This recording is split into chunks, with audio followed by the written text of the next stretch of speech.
Howdy, and welcome back to the channel. You got Digital Asset Hutch here, bringing you all the know about the digital asset and US economy space. And as you can tell from today's title, we are talking about that Kraken story, as well as a Cardano up-and-coming upgrade on Valentine's Day. And we will be talking about the next big sector in the crypto space. So, if you guys enjoyed today's content, go ahead and drop a like below and subscribe to the channel. That way you can stay up to date with all the most recent content, because we will be changing the schedule going forward. We will be releasing videos on Monday, Wednesday, Friday, so just be on the lookout for that. But let's go ahead and go into CoinMarketCap for y'all so we can look at some of the most recent moves in the crypto space, as well as check on some of the dominance in market cap. So as you can see here, Bitcoin is coming in at 21,700 and Ethereum at 1,500. Both of them did have a leg downward this week at around 7 and 10%. And if you guys go ahead and look here, CoinMarketCap says that the total market cap for the crypto industry is still above 1 trillion. But I do want to go ahead and pull up the trading view crypto total market cap, which I think is a more accurate analysis of it. And you can see here we did fall below it again, and this might just show that the bulls didn't have enough steam to keep us above it and flip it as resistance, because we were looking and hoping we would retest that as support, and ultimately we did fall below it. So as y'all could have seen from the previous, Bitcoin did have that leg down to 21.7, and I want to go ahead and pull up the CME Gap, because it does look like we are headed to filling that gap that we covered in the previous video. So I wanted to highlight those for y'all and just wanted to point that out. And as y'all can see, we are also still hovering around that 41-42% Bitcoin dominance, which some people are looking at us heading to that 50%. I don't know if we'll quite get there. 45% might be the area for me, but this is something that we will be paying attention moving forward. So let's go ahead and check out this CBBI, and as you can see here, we are coming in at 13. And if we did zoom in onto a 3-year time frame, and as you can see, we are coming back down. It looks like we're causing an inverse saucer. So this is something to pay attention to, because if you go back in 2015, right after we had that peak up and we ran up to around 13, 15 where we are now, we then did have a correction back to 3. So this is just that indicator of the top and bottom, and it compiles about 9 of different ones. So there could be some correlation here, but if we go back to 2019, you see here we also ran up and had a slight correction back to 4 before ultimately taking off. Now, did we already have that here, or is this what we're about to experience as we fill that CME gap? But that's about all of the technical analysis, technical indicators we will go over. Let's go ahead and dive into that Kraken story. If y'all did see that video yesterday I posted about the death of staking, I wasn't trying to say that they were going after the proof of stake consensus mechanism. I was just saying, could some of this ripple effect into those coins that are built on that consensus style? So as you can see here, the SEC announces charges against that Kraken for their staking service program that earned that yield. And ultimately what they had to do is disband it in the US, as well as pay us a $30 million fine for that. So this could mean that the SEC is going to be going after a number of those institutional exchanges like Coinbase, like Robinhood. I'm not sure if they offer staking, but they could be going after some of those bigger institutions like them who do offer that yield, because essentially it's not like your own custody. You are having a third party do it, which eventually, if you guys remember from that Howell test, that essentially could, or Howey test, sorry, that could essentially be one of those check boxes for that 1 out of 4. So what was the main reason why the SEC went after Kraken here? Well, they kind of stated that in their terms of agreements, the company determined how the staking rewards would be for the users. So by them kind of defining how their staking worked, essentially this made it an unregistered security in their eyes. So ultimately, some of the talks regarding this ruling was, oh, maybe Kraken's biggest problem was because in their terms, that is what made it become an unregistered security. So Coinbase, as you can see, kind of already pushed back with that video I made yesterday, as they are stating that their terms are different from Kraken's and it is different.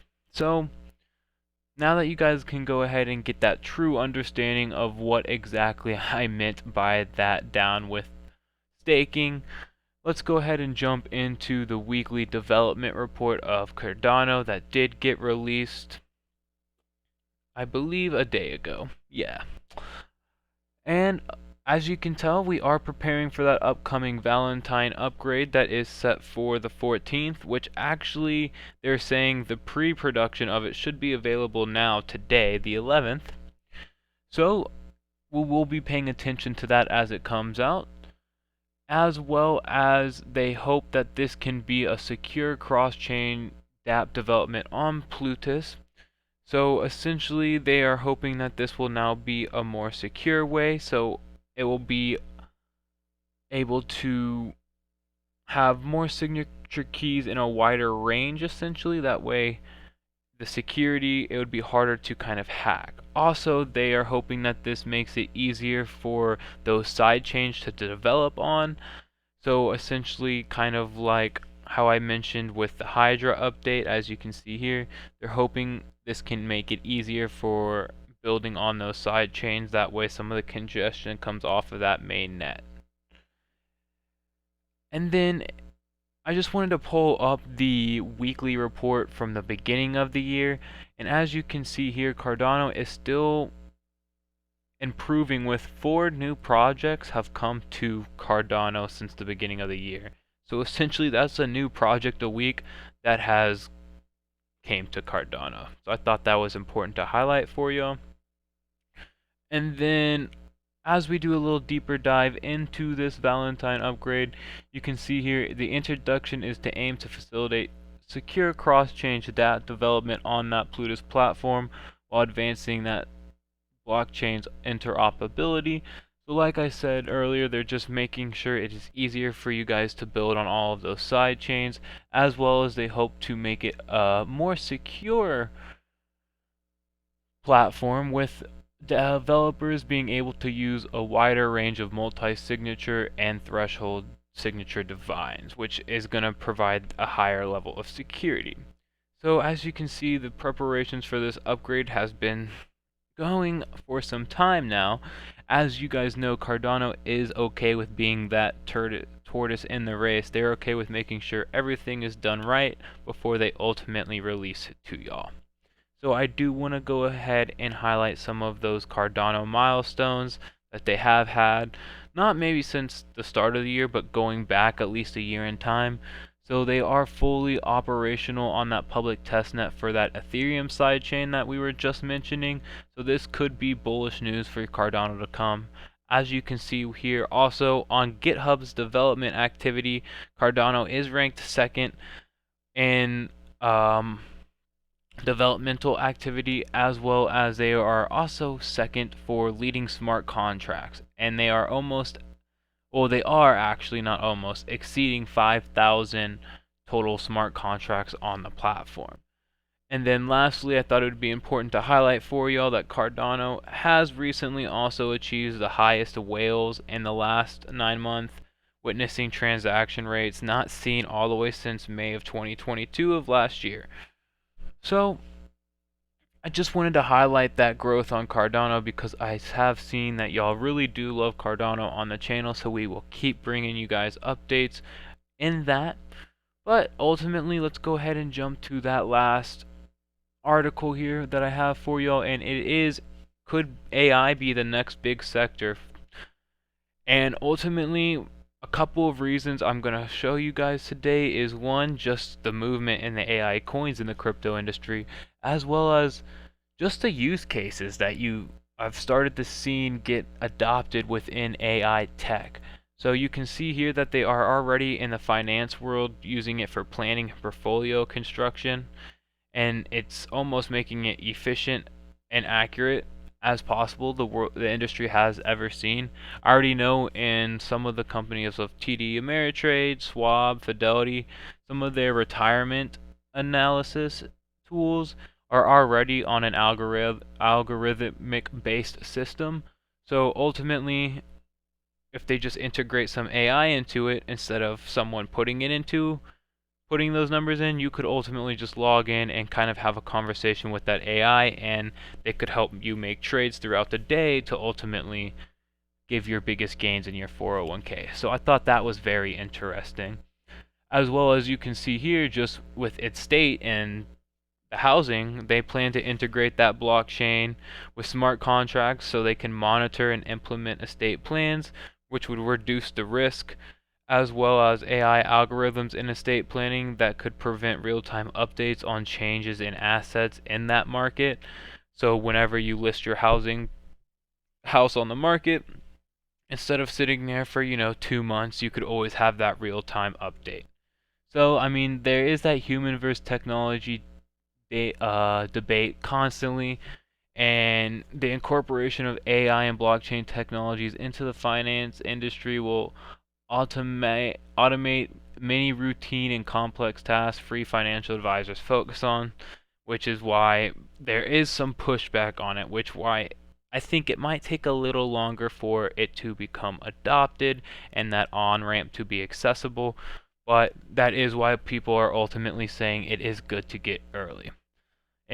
So we are in some top AI and big data tokens, and as you can see here, just in the last 7 days, you have 300%, 270%, year to date 900%. So these AI tokens are definitely skyrocketing right now, so it could be good news to come for this next bull market. So I'll definitely be keeping my eyes on some of these tokens.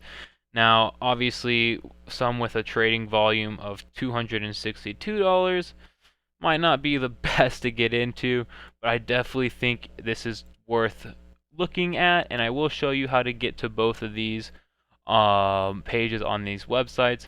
But as you can see, 125, 83. So how you guys get to this, you just go to cryptocurrencies by category. If you hit Control F, it gets that fine sidebar, and you can just do AI and it will find it for you, and you just scroll through the list. As well as on CoinGecko, you go ahead and go to cryptocurrencies categories and then AI, and you will find it there as well. So lastly, I do want to incorporate this on the weekly videos, which will be set for Friday going forward, and this will be around the Twitter sphere. So I'll pick about 3 to 5 tweets that I thought would be worth showing to y'all, whether they're funny or have kind of a hidden message. And if y'all enjoy this segment, go ahead and comment below and we'll keep it. If it's something y'all are iffy about, we'll still feel it out and see how it goes moving forward. But the first one y'all can see here is Peter Skiff. Now, do I agree with all of his takes on Bitcoin? Definitely not. But I did think this was interesting with all of the recent news on the job report. He says, will the president take credit for the millions of jobs that will be created for children when inflation forces them to drop out of school and get jobs to help with their parents?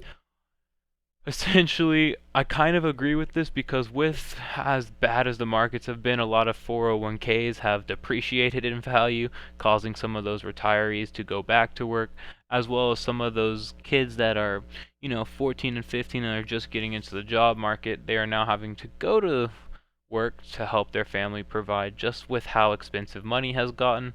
So I can definitely see where he's coming at. So it is an interesting point I wanted to highlight for y'all.